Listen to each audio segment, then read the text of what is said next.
स्वामी विवेकानंद ने कहा है कि अतीत को पढ़ो, फिर वर्तमान को पढ़ो, तब आगे बढ़ो। अतीत पढ़ना इससे जरूरी है क्योंकि अतीत के गौरवमयी पन्ने हमें जीने की ताकत देती हैं, हमें प्रेरणा मिलती है। अतीत इसलिए पढ़ना जरूरी है क्योंकि कुछ काले पन्ने हमारे अतीत के इतिहास में भी होते हैं, कुछ काले अध्याय भी होते हैं, जिन अध्यायों को पढ़ने के बिना हम सबक नहीं मिलता है।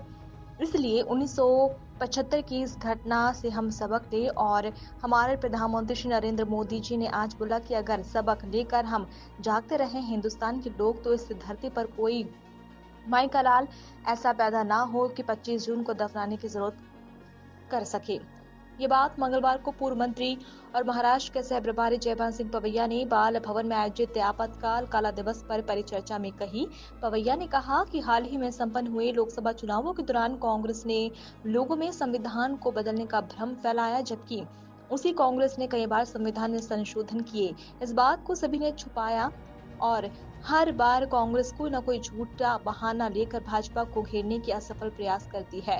उन्होंने कहा कि इसी कारण आज लोगों ने कांग्रेस को नकार दिया है और फिर से एक बार फिर मोदी पर भरोसा जताया है। उन्होंने कहा कि ये दिन भारत के इतिहास में लोकतंत्र की हत्या का दिन गिना जाता है।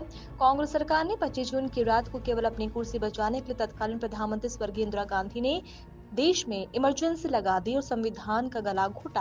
आपातकाल लगने के बाद राजनीतिक नेताओं, पत्रकारों और अन्य को जेल में डाला गया। इस आपातकाल के दौरान जनता के सभी मौलिक अधिकारों को स्थगित कर दिया गया था। सरकार विरोधी भाषण और किसी भी प्रकार के प्रदर्शन पर पूर्ण प्रतिबंध लगा दिया गया। समाचार पत्रों को विशेष आचार संहिता का पालन करने के लिए विवश किया गया और सरकारी सेंसर से गुजरना पड़ा था। घोषणा के साथ ही विरोधी दल के नेताओं को गिरफ्तार करवाकर अज्ञात स्थानों पर रखा गया। सरकार ने मीसा के तहत कदम उठाया। ये ऐसा कानून था जिसके तहत गिरफ्तार व्यक्ति को कोर्ट में पेश करने और जमानत मांगने का भी अधिकार नहीं था। विपक्षी दलों के बड़े नेता मोरारजी देसाई, अटल बिहारी वाजपेयी, लालकृष्ण आडवाणी, जॉर्ज फर्नांडिस, जयप्रकाश नारायण सभी को जेल भेज दिया गया। आपातकाल लागू करने के लगभग 2 साल बाद विरोध की लहर तेज होती हुई दिखाई दी। इंदिरा गांधी ने लोकसभा भंग कर 1977 में चुनाव करने की सिफारिश की। आज भारत में जो प्रजातंत्र के उपासक हैं वो काला दिवस के रूप में 25 जून को मनाते हैं। भारतीय जनता पार्टी आज 50वें साल पूरे हो रहे हैं। पूरे देश भर में हम संगोष्ठियाँ कर रहे हैं और देश के लोगों को जागृत कर रहे हैं कि फिर 50 साल पहले जैसा घटनाक्रम भारत में नहीं हो, इसलिए जागते रहें।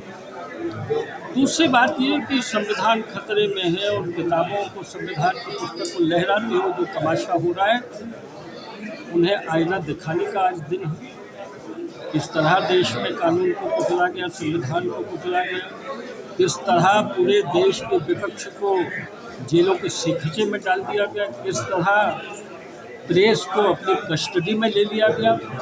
प्रेस की स्वतंत्रता नाम की चीज़ भारत में नहीं बची थी और इसलिए जो कांग्रेस ने 90 सरकारें गिराकर अपने कार्यकाल में चुनी हुई सरकारें जो कृत्य किया, उसकी याद दिलाने का दिन है। वही